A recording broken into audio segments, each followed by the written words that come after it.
en la UPEA. Vamos a comenzar recordando cómo se ha creado nuestra universidad y para ello contamos con David Ticona. David ha sido integrante del Comité Interinstitucional para la creación de la UPEA desde la década de 1990. ¿Cuáles son los antecedentes, brevemente, por favor, David, para que el año 2000 miles de bachilleres y cientos de profesionales hayan obligado al Estado boliviano a crear la UPEA? Sí, muchas gracias, un saludo cordial. La UPEA tiene para mí 4 hitos históricos.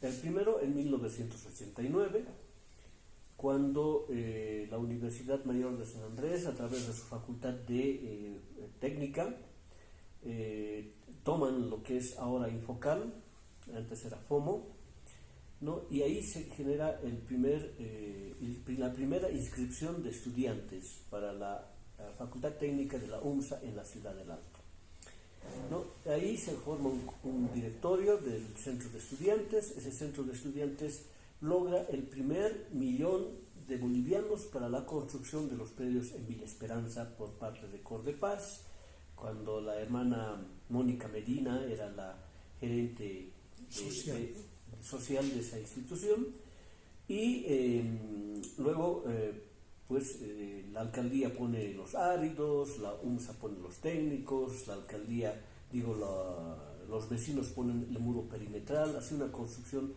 desde 1990 hasta 1999 se termina de construir esos predios en Villa Esperanza, y en el año 2000, ¿no?, donde ya se procede a la consolidación de la Universidad Pública del Alto, y el año 2003 la conquista de la autonomía de la UPEA. Y ahora otro hito histórico que está esperando la población es la cualificación de esa universidad, ¿no?, la estandarización, que tenga niveles universales, si vale el término, ¿no?, para que pueda ser una universidad prestigiada. Bien, yo me voy a circunscribir ahora a lo que es el año 2000. ¿Cómo se genera este movimiento? No, yo era dirigente de la Central Obrera Regional del Alto en el cargo de Derechos Humanos, secretario de Derechos Humanos, representando al sindicato de la prensa. Entonces, un 1 de marzo, presento un proyecto, el año 2000, a mi comité ejecutivo de la COR, que estaba a la cabeza de Pedro Usnayo, para que el proyecto se llamaba Consolidación de la Universidad en el Alto. ¿Tenía que avalarlo la Central Obrera Regional del Alto? No, así, ¿no? Yo presenté el proyecto y bueno, pues al directorio, y el directorio me da vía libre para que yo proceda a ese proyecto. ¿Qué contenía ese proyecto? No, la inscripción, primero a la convocatoria de docentes ad honorem, la inscripción en forma gratuita y estricta a los jóvenes estudiantes, y con presión social lograr arrancar la ley de creación. Ese era el espíritu de esa ley. Entonces, el 6 de marzo, ¿no?, justo cuando es aniversario de la Ciudad del Alto, viene el presidente entonces, Hugo Banzer Suárez, y había nombrado al padre Obermayer como delegado presidencial, y que tenía 50 millones de dólares como presupuesto para buscar proyectos de desarrollo para el Alto. Y uno de los proyectos, bueno, en ese momento, ¿no?, siempre en los aniversarios de la Ciudad del Alto, el que tenía mayor protagonismo era el obispo, ¿no?, porque él daba mensajes de paz, ¿no?, amor, ¿no?, a la población. Pero ese año el que se llevaba toda la prensa era Sebastián Obermayer, porque quería saber la población en qué va a gastar los 50 millones. Y le dejan medio solo al Monseñor Juárez, ¿no? Ahí yo me apersono con el Monseñor Juárez y le pregunto: ¿qué va a hacer de nuestra guagua, Monseñor? Y me dice: ¿cuál guagua? La universidad, porque hace 9 años atrás, ¿no?, se había generado un movimiento social por la universidad en el Alto. Y me dice: mire, otros actores quieren abanderarse de la lucha de ese entonces. No, señor, ¿por qué no convocamos al Comité Interinstitucional Pro Universidad del Alto? Y él me dice, ven a mi casa. Voy a su casa el lunes a primera hora, 7 de la mañana, y ahí le expongo la idea de nuevamente convocar al Comité Interinstitucional, que estaba compuesto por la alcaldía, el alcalde, concejales, diputados, ¿no?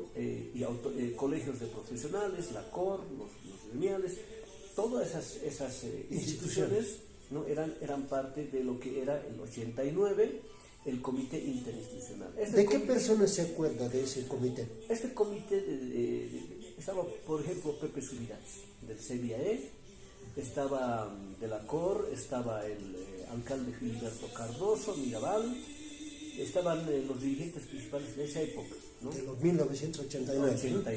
Los diputados, ¿no? Y era un momento, ¿no? Que esa vez era momento electoral como ahora, y la gente que quería ser candidato se metieron a las huelgas, etcétera, etcétera. Pero entonces, Monseñor Juárez firma la carta. Ya el año 2000. El 2000, ¿no? Firma la carta como presidente del Comité Pro Institucional del Alto. Yo firmo como coordinador, ¿no? Y se convoca, ¿no? Para el mes de marzo, el 19 de marzo, ¿no? A la primera reunión del Comité Interinstitucional Pro Universidad del Alto en la sede de la prensa. Ahí vienen los dirigentes, se hace una evaluación, se hace el análisis de que la UNSA no tenía, ¿no? En su plan quinquenal, no tenía ni siquiera la idea de trasladar unidades académicas al Alto. En ese sentido es que la gente estaba ahí. Por ejemplo, me acuerdo del dirigente de los profesores, Soruco, ¿no? Él estaba ahí. Por suerte, todo ese proceso está filmado en un video, en como unos 15 cassettes de video. Soruco era el dirigente del magisterio del Alto, ¿no es cierto? Sí. Después estaba Johnny Fernández, ahí estaba el Alejandro Zapata, estaba del Colegio de Ingenieros, ¿no? Estaba la COR, ¿no? Estaba diferentes dirigentes en ese momento, donde por unanimidad se declara crear la Universidad Autónoma. Se decide crear la Universidad Autónoma. Muy bien. ¿Y cómo vamos a crear, ¿no? Entonces ahí yo intervengo y digo, bueno, señores, hay que convocar a docentes, ad honorem, hay que convocar a estudiantes, y con ese poder del pueblo alteño vamos a arrancar a este gobierno neoliberal la creación de la Universidad en el Alto, ¿no? Y como coordinador me dan la tarea de convocar a docentes, ¿no? Una semana me dan, yo voy a pegar a los postes la convocatoria para docentes, ¿no? Y a la siguiente semana, en la segunda reunión, informo que hay como 40 FAIs de docentes profesionales en diferentes áreas, y se decide convocar a estudiantes. También se leyó en las radios, en lo personal yo debo decir, el año 2000, en el mes de marzo, a fines de marzo, en la segunda quincena de marzo, una mañana yo escucho una convocatoria para docentes para la Universidad del Alto en la radio Fides, y daban una dirección donde registrarse con la hoja de vida de cada uno. En lo personal yo ya había sido docente en la Universidad Siglo XX, en la UMSA, en la UTO también, en Oruro, y por tanto dije, bueno, este es un nuevo desafío.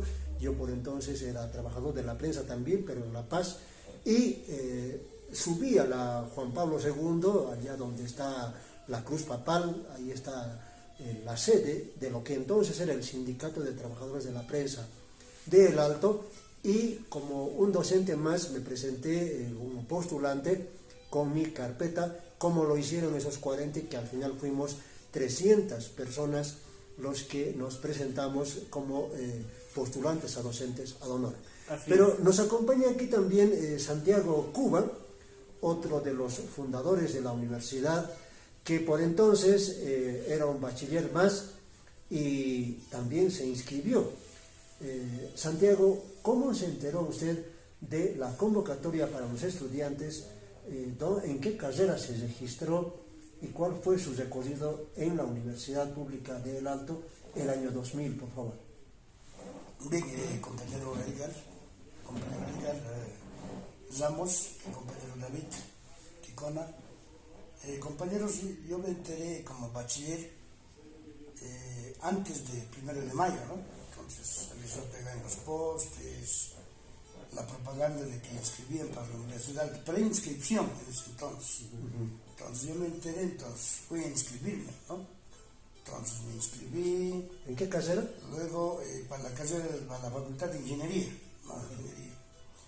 Entonces de ahí me enteré, entonces el 1 de mayo yo me acuerdo que hicimos una marcha, una movilización hacia el elefante blanco que le llamaban, que estaba construido en Villa Esperanza, ¿no? ¿Cómo era ese elefante blanco? A ver, descríbanos. O sea que prácticamente era una construcción de 3 pisos, con una especie de... Un edificio de 5 pisos en forma de W, ¿no es 3 cierto? pisos, sí, correcto.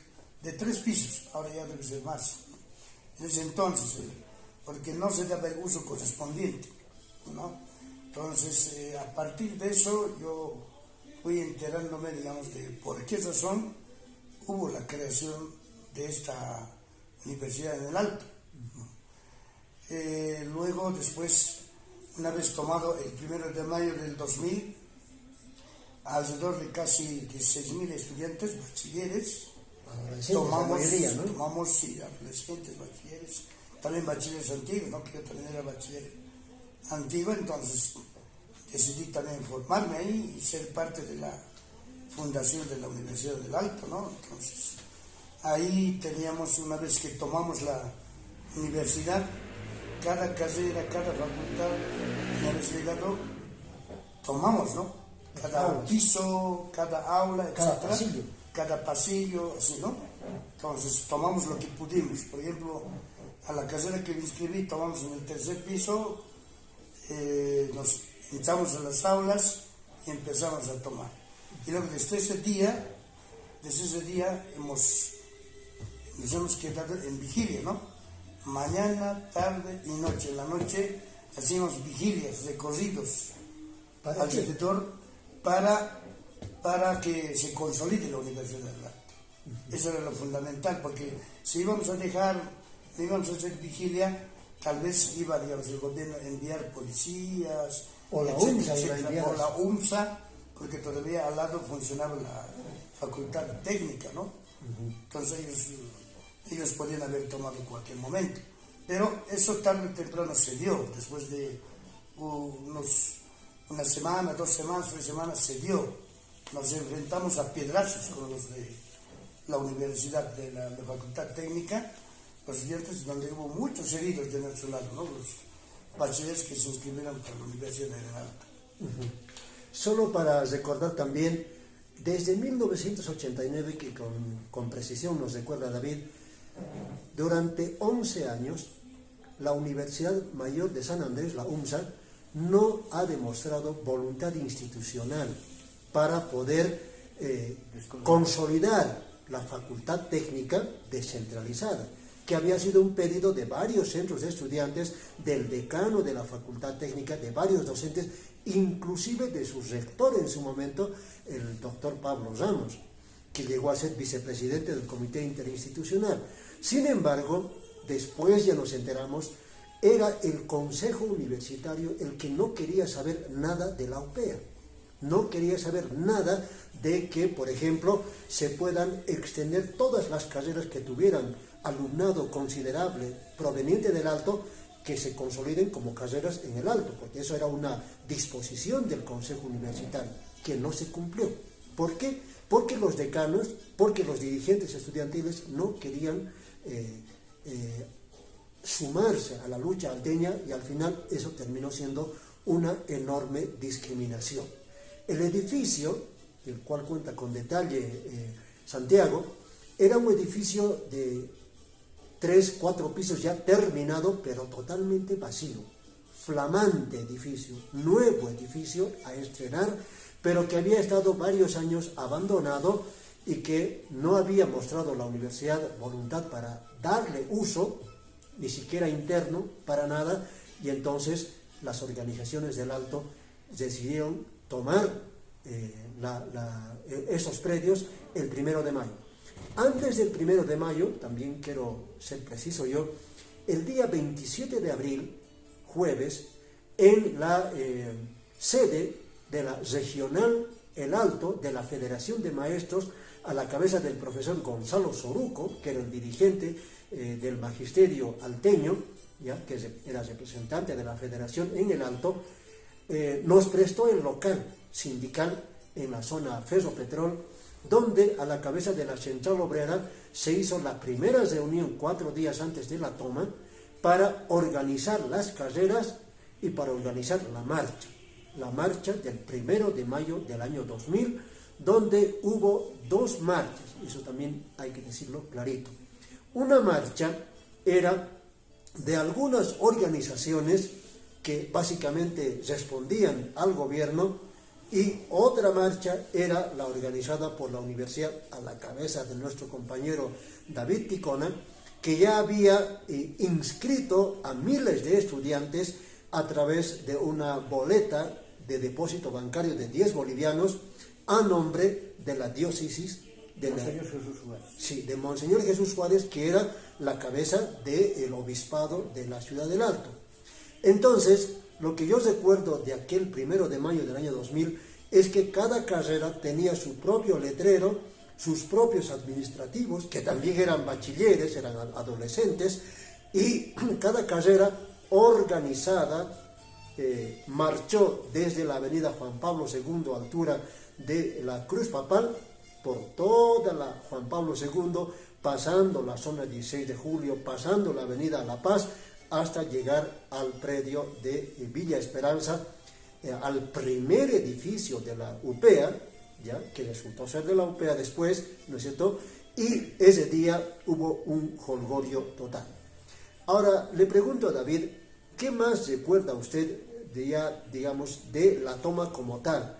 Entiendo que ese día había susceptibilidad, por ejemplo, había hasta temor de que la Universidad Mayor de San Andrés intentara retomar, por ejemplo, el rector de entonces de la UMSA, Gonzalo Taboada, por la prensa amenazaba de que iba a procesar a los que querían tomar el predio de Villa Esperanza porque era una usurpación, pero no hablaba el entonces rector Taboada, no hablaba de la falta de voluntad institucional.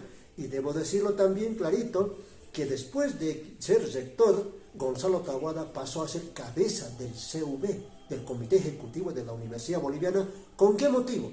Solo para oponerse al funcionamiento de la UPEA, que de eso hablaremos en otro momento. ¿Qué más recuerda del 1 de mayo, David, sí, por favor? Hemos sido procesados, el alcalde José Luis Paredes, el Monseñor Jesús Juárez, mi persona, ¿no?, por parte de la Universidad Mayor de San Andrés, por la toma de Villa Esperanza el 1 de mayo. Pero yo quiero un poquito puntualizar, ¿no?, cómo se logra inscribir a los jóvenes, ¿no? Hemos inscrito en la sede de la prensa 12.500 y en la COR se ha inscrito 2.500.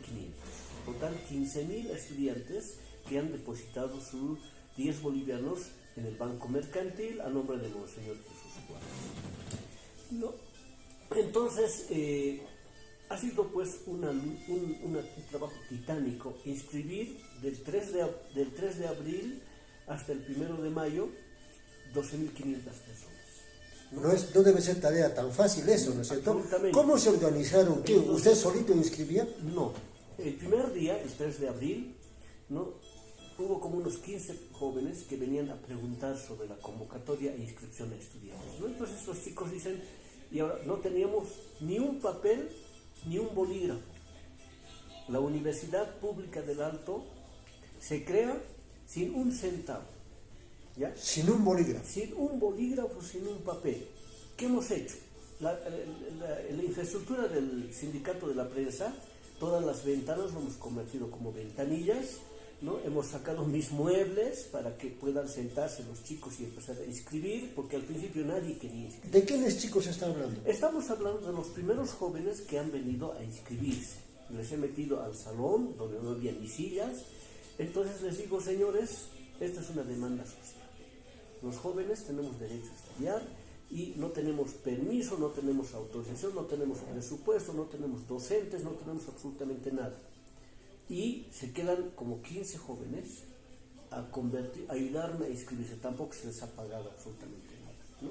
Han un voluntariado, y gracias a esos jóvenes se ha logrado inscribir 12.500 personas, y esos jóvenes han tomado Villa Esperanza en un 1 de mayo del año 2000. Dígame, ¿en qué consistía la inscripción? ¿Qué tenía que hacer una persona, además de depositar 10 bolivianos en el Banco Mercantil a nombre de la Diócesis del Alto?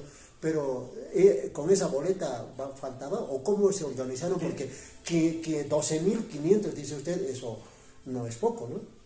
Hemos organizado a los jóvenes en 3 turnos, en la mañana, en la tarde y en la noche, ¿no? Y hemos logrado solventar ese proceso de inscripción, porque teníamos que darles, yo me comprometí en darles un refrigerio a media mañana, su almuerzo, su té, su cena. Y eso ha salido de las fotografías que hemos sacado, porque hemos sacado 4 fotografías por 5 bolivianos, más la credencial y más la plastificación, ¿no? O sea, más el folder y todos los documentos. Entonces, ese dinero ha servido para solventar ese tipo de gastos, ¿no? Porque la pancarta que dice Santiago no hemos hecho ser nosotros, ¿no? Ellos hacen para cada carrera. Para cada carrera, para 21 carreras, ¿no? Entonces, eso ha sido un costo también. Hemos hecho hacer los estandartes, ¿no? Porque hemos estado con 2 estandartes. Uno lo estoy agarrando y otro no sé dónde se perdió. Hemos comprado megáfonos, ¿no? Porque teníamos que organizarnos. O sea, hemos hecho todo un sinfín de estrategias para consolidar y tomar lo que es nuestro en Villa Esperanza. Entonces, ese tipo de elementos ha sido para que un joven traiga su fotocopia de su título de bachiller, su certificado de nacimiento, y elegía 21 carreras a qué carrera quiere estudiar. Pero después, ya muy bien, en pleno proceso de inscripción, ahora, ¿con qué docentes vamos a hacer? Entonces tenemos que organizar a los docentes por facultades para que hagan su pensum, ¿no? Su malla curricular, y puedan ellos, después de la toma, empezar a pasar clases de los preuniversitarios, ¿no? Entonces, esa es una organización tremenda, que te quitaba las 24 horas del día para poderse organizar, ¿no? Ha sido una bonita experiencia. La vida me ha permitido a mí estar en el 89 como dirigente estudiantil de la universidad en el Alto, ¿no? Que dependía de la Facultad Técnica. De esos 700 inscritos el año 89, 70 nos hemos titulado de la UNSA como obreros expertos, ¿no? De ese proceso, de esa lucha del 89. En carreras técnicas, en ¿no? carreras técnicas, Exclusivamente. habían 4 carreras técnicas a nivel de técnico medio, ¿no? Que llamaban obreros expertos, ¿no? Entonces, de los 700 hemos terminado 70, nos han otorgado nuestro diploma en el Paraninfo de la Universidad Mayor de San Andrés. La señora Nila Heredia nos entregó nuestros documentos, ¿no? Y ya éramos personas profesionales, egresados de la universidad en el Alto. Eso es lo que hay que valorar de este proceso. Y el 2000 se ha logrado consolidar. Yo presenté ese proyecto y gracias a los achachigas, a los apus, se consolidó, ¿no? Y ahora es una entidad gigantesca, más de 80.000 estudiantes, jóvenes aymaras, que se están preparando en la universidad para retomar el poder que nos han despojado hace 530 años. Santiago, por favor, ¿de quiénes se acuerda usted en su época de estudiante? ¿Y usted fue elegido? ¿Qué se decía en las reuniones, en las asambleas? ¿Qué se decía en las primeras reuniones? Porque evidentemente el 1 de mayo todo fue jolgorio, fiesta, mucho discurso, yo recuerdo bien, del alcalde, de los dirigentes, del delegado presidencial, en la terraza, en el último piso, porque no estábamos abajo como bases de los docentes, en mi caso, pero el día 2 de mayo, ¿ya? Si usted recuerda, yo lo recuerdo como si fuera ayer, el día 2 de mayo ya todo el mundo de los dirigentes y autoridades desapareció, y solo estábamos ahí adentro, docentes y estudiantes, cada uno cuidando su aula, su pasillo, su paralelo, y comenzaron a organizarse. En el caso de usted, ¿qué recuerda de ese día, el 1, el 2, 3, los primeros días? ¿Cómo se organizaron los estudiantes, particularmente de ingeniería, por favor? Particularmente nos hemos nos hemos organizado a la cabeza del ingeniero Edwin Callejas, ¿no? Edwin Que Callejas. ahora en ese entonces era postulante también para ser docente de la Facultad de Ingeniería, ¿no? Entonces él nos organizó y se eligieron delegados, ¿no? De la misma Facultad de Ingeniería. Luego a partir de eso nos fuimos organizando día que pasaba, ¿no? Y también se organizaron diferentes movilizaciones, ¿no? Por ejemplo, los que cuidaban en la mañana se volvían a pie a la ceja, pero en marcha. Los de la tarde estaban ahí en vigilia y volvían en movilización. Y los de la noche igual, derrotaban hasta cierto lugar. Los que tenían que quedarse se quedaban. Los que querían volver tenían que venir con movilización. ¿Por Entonces, qué movilización? ¿Cuál era el propósito? lo fundamental era de que había una petición social de la ciudad del Alto, ¿no? Las autoridades, los sectores, como por ejemplo el sector Gonzalo Tahuada, hizo una discriminación a la ciudad del Alto, pese que en su momento los jóvenes, señoritas del Alto, en ese entonces, iban masivamente del Alto a formarse a la Universidad del Alto, ¿no? Entonces él decía, no, los de la ciudad del Alto solamente pueden ser técnicos medios, superiores, hasta ahí es su capacidad. Entonces, hubo una discriminación. Por esa razón, la ciudad del Alto, organizado, fundamentalmente los docentes postulantes a la universidad, ahora opera consolidada con su autonomía, y los estudiantes nos organizamos, ¿no? De manera democrática internamente Y autónomos. y autónomos. Primero se logró el 5 de septiembre del 2000 la creación, la ley de creación de la Universidad Pública del Alto, sin autonomía.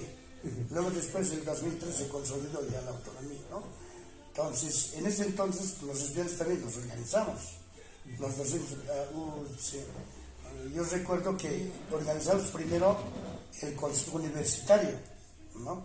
A la cabeza de un primer sector, ¿no? Que era CUSI, ¿no? Entonces, En septiembre. en septiembre más o menos, ahí se consolidó. Luego habían compañeros como compañero Willy Paco, compañero Abraham Delgado y otros compañeros más que estuvimos presentes para organizar un primer consejo universitario que funcione como corresponde. Claro, ese consejo universitario era totalmente ad honorem, ¿no? Nadie tenía, los docentes que estaban postulando no tenían sueldo, ¿no? Entonces, inclusive los estudiantes nos organizamos en ser, por ejemplo, de mi facultad, compramos de la 16 de julio pizarras, ¿no? En ese entonces se manejaban pizarras a tiza.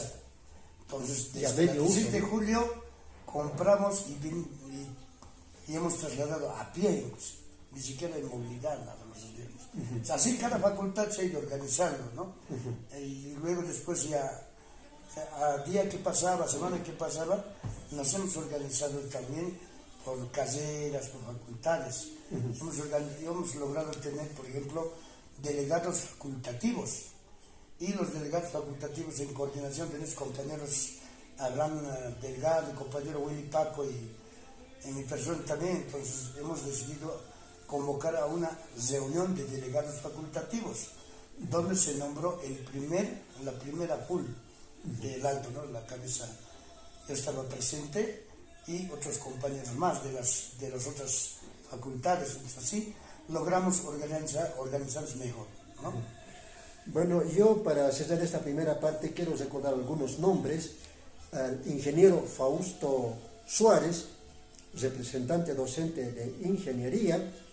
Luego también recordar a Darcy Pimentel, de la Facultad de Agronomía, a Tomás Macagua, de Economía, que hizo uno de los primeros presupuestos de la universidad, por lo cual fue criticado, porque intentó él sistematizar la parte económica de la universidad, y eso le valió mucha crítica.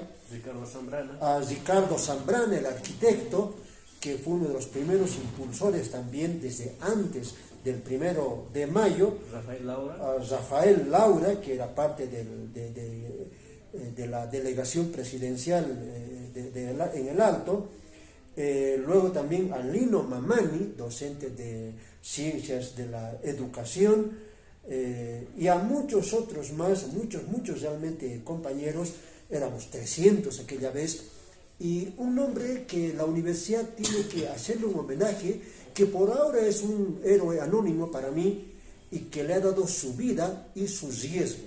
Estoy hablando del compañero José Luis Gareca. José Luis era el alma de los docentes y el alma de las asambleas. Nuestras asambleas, que se hacían en el patio del primer edificio de la UPEA, porque no cabíamos todos ni en ningún pasillo, ni en ningún aula, tenían que hacerse en el patio, en el frío o en el sol. Y resulta que José Luis Gareca era siempre la persona que daba ideas, hacía críticas ácidas, muy fuertes, pero siempre, yo recuerdo bien, terminaba con propuestas. Y en este momento, si vamos a la UPEA y preguntamos si hay algún homenaje, algún busto, algún pasillo de la universidad, algún aula o algún auditorio con el nombre de José Luis Gareca, pero en este momento no hay, y así como muchos de los compañeros, particularmente docentes en mi caso, de los compañeros que han sido parte del primer consejo universitario, que nació, recuerdo bien, el 16 hasta el 26 de mayo, ¿sí? A fines de mayo del año 2000. A la cabeza estaba Sergio Castañeta como presidente, estaban también ahí Willy Paco, recuerdo bien el doctor, el que decían Huacapartero, si alguien se acuerda su nombre, por favor, y muchos otros compañeros. En otro momento vamos a hablar realmente cómo nació, cómo se eligió, con cuántos votos se eligió al primer y al segundo consejo universitario a fines de mayo, a principios de junio del año 2000, y que fue ese consejo universitario el que se peleó con todos, con los dirigentes de la Central Obrera, de la Federación de Juntas Vecinales, que literalmente se habían vendido al gobierno. En algunos casos habían suspendido marchas de protesta cuando Banzer dictaba estados de sitio, el año 2000, en plena creación, y habían suspendido movilizaciones por dinero. Eso también ya está comprobado, porque los propios dirigentes han dicho sus verdades en la prensa y no ha sido desmentido. Y también nos peleamos como consejo universitario, porque me tocó estar en ese consejo universitario, nos peleamos con casi todos los ministros, pero particularmente con el ministro Ronald McLean de Economía, con el ministro Tito Osdevila de Educación, y sobre todo, pero sobre todo, con el ministro de la Presidencia, Walter Guiteras, que nos convocó por lo menos a media docena de reuniones en el Palacio de Gobierno.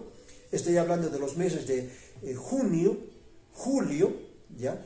Y donde inclusive nos expulsó, y en lo particular me expulsó de alguna reunión, porque nos calificaron de trotskistas, porque nos dijeron que decíamos una cosa en Palacio y hacíamos otra cosa en la calle, cuando la realidad, y la verdad sea dicha, es que nosotros nos debíamos a las asambleas.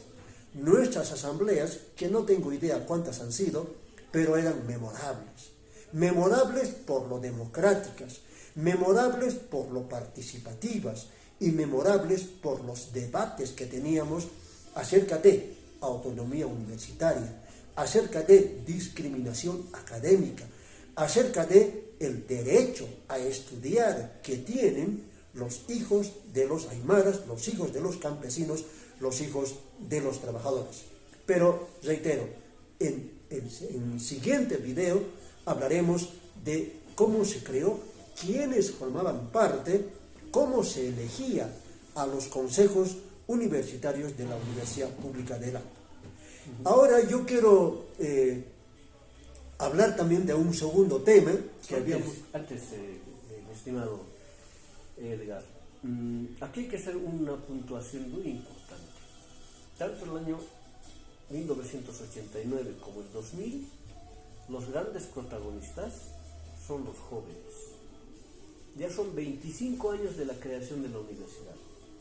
Mírenle a Santiago, ya está con canas, yo ya estoy con canas, ya estamos entrando a otra etapa de nuestra vida, pero con la gran satisfacción de haber aportado al desarrollo de nuestro pueblo. Entonces, para mí, un gran homenaje a los jóvenes de ese entonces, y ahora a ustedes jóvenes les toca continuar mejorando nuestra universidad. Muchas gracias. Continúa, por favor. Muy bien. Decíamos que ahora vamos a hablar de lo que está pasando este año 2024 en nuestra universidad, porque claro, la vida de la universidad es pues todo un torbellino. Solo para recordar, por ejemplo, cómo ingresó nuestra universidad al CV, al Comité Ejecutivo de la Universidad Boliviana, cómo fue ese congreso de Oruro, donde finalmente, después de 6 años, desde 2003 que salió la ley de autonomía hasta 2009 en el Congreso de Oruro, finalmente las universidades autónomas aceptaron a nuestra universidad. Ese fue otro problema, pero eso lo hablaremos también en su momento. Ahora yo quiero referirme, por favor, al año 2024 de la Universidad Pública del Alto y quisiera saber los criterios tanto de David como de Santiago, qué conocen ellos de lo que ha pasado en este mes de julio que termina, acerca de un nuevo congreso de la Universidad Pública del Alto, que entiendo se ha realizado en Coroico. ¿Qué sabe usted, David, primeramente, por favor? Sí, muchas gracias. Preocupante porque ese congreso tiene un objetivo, prorrogar el mandato de las autoridades, ¿no? Y creo que se ha fijado en 4 años, que tiene que ser de 2 la gestión de una autoridad, de un rector, ¿no? Entonces, ese es el objetivo de ese congreso, pero queremos nosotros como Comité de Defensa de la UPA, que no estamos trabajando en la UPA, ni tampoco queremos trabajar en la UPA, más bien queremos, como fundadores, como gente que ha dado parte de su vida, queremos reencauzar esa universidad. Muchas denuncias de corrupción, muchas denuncias de abusos de autoridades, muchas denuncias tanto de docentes, de estudiantes administrativos, ¿no?, que están siendo sometidos, ¿no?, en muchos casos en su condición de personas, y nosotros queremos convertirnos en un ente que quiere denunciar esos hechos, probados, con documentos, e iniciar procesos a esas autoridades que se están enriqueciendo a costa de los presupuestos de nuestra universidad. Entonces, yo creo que el Congreso vamos a tener información mucho más específica, porque es un velo, no nadie tiene acceso, tampoco nadie puede hablar de ese tema, ¿no? Entonces, así, amedrentado, se nota la universidad desde afuera. Santiago, ¿qué se ha enterado usted del Congreso de fin de semana, este último, los días, ¿qué le digo?, 26, 25 de este mes de julio del año 2024, se ha realizado en Coroico? Lamentablemente ha sido un congreso cupular, fundamentalmente para respaldar el pluralismo de las autoridades que están en este momento, y también he enterado de que también han elegido de manera cupular a los delegados, ¿no?, a este congreso. Inclusive no han permitido que los fundadores, los que han hecho sacrificio para fundar esta universidad con su autonomía, etcétera, no han permitido, inclusive han votado por mayoría, no permitir que ingresen los compañeros, ¿no? Entonces, pese que tienen su organización, no les han permitido, ¿no? Entonces, también por otra parte nos hemos enterado que han creado la titularidad de los docentes, no había, ¿no? Entonces, esta gestión en este congreso amañado han creado esa calidad de docente, ¿no? Esa titularidad. Luego seguramente va a haber otra categoría de docentes, seguramente invitados, etc. Muy bien. A ver, ¿yo qué puedo decir del Congreso de Coroico? Primero que este Congreso ha tenido lugar con delegados que han sido cuidadosamente seleccionados, ¿ya? ¿Por qué? Porque toda la gente que ha ido a ese Congreso, en su mayoría, absoluta mayoría, responde a los postulados que plantea el actual rector, el señor Condor. Sin embargo, también hay que decir que más allá de los afanes de prorroguismo que acaban de decir David, Santiago, hay 3 problemas estructurales en la universidad y que no podemos negar. Primero, hay una camarilla de dirigentes y de autoridades en la universidad que no deja pensar por sí mismo al estudiante o al docente, ¿ya? No les deja expresarse y no les deja organizarse libremente en ejercicio de la autonomía.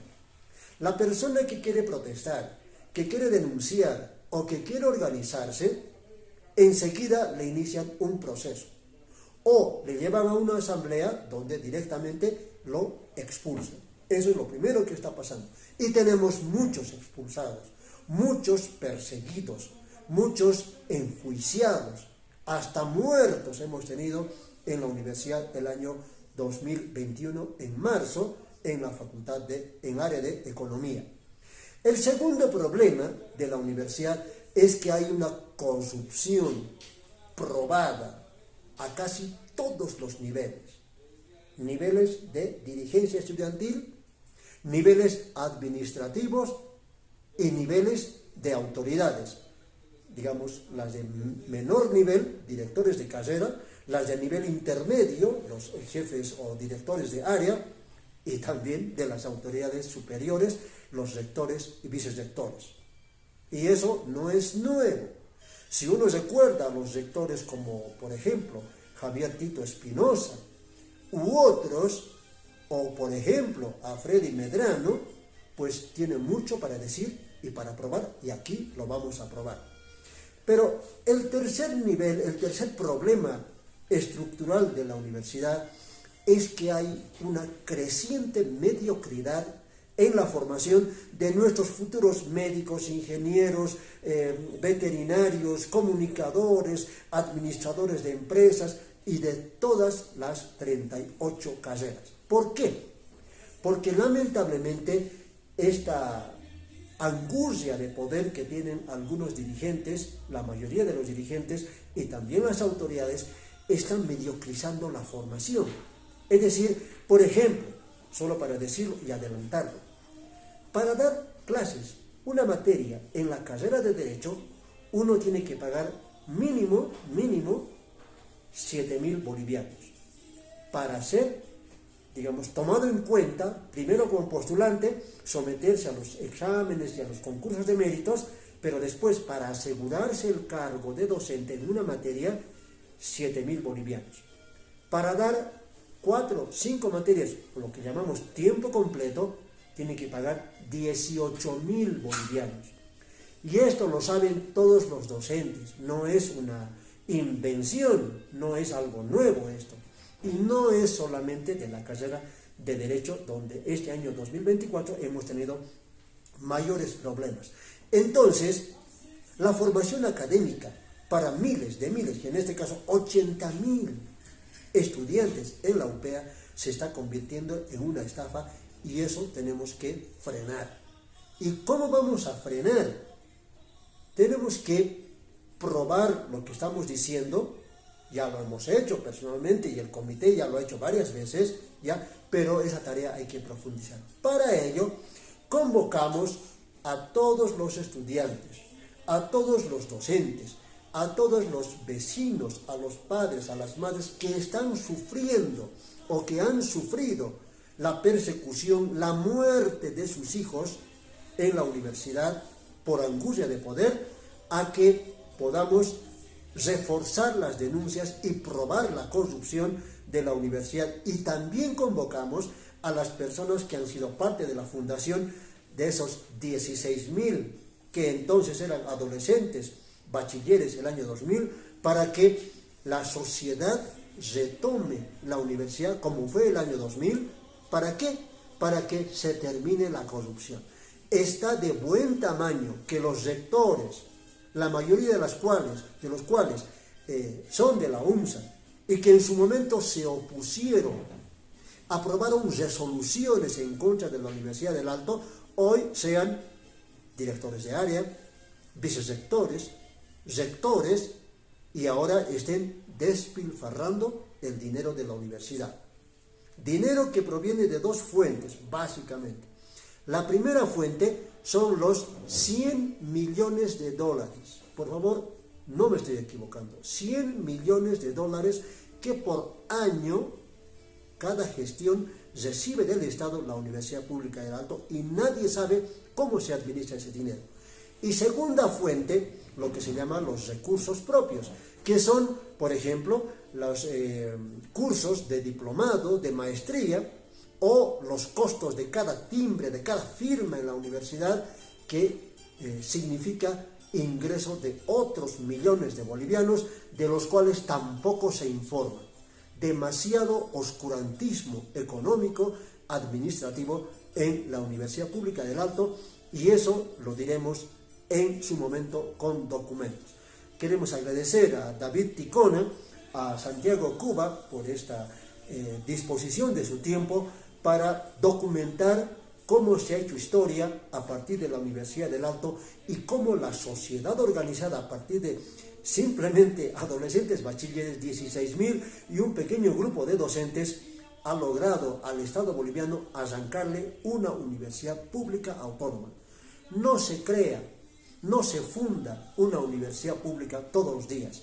Y los jóvenes, los profesionales del año 2000 han hecho historia y ahora ya tenemos miles y cada vez más miles de graduados gracias a esa lucha de los bachilleres y de los profesionales, que hoy se resume ahora en el Comité de Defensa de la UPEA en acción.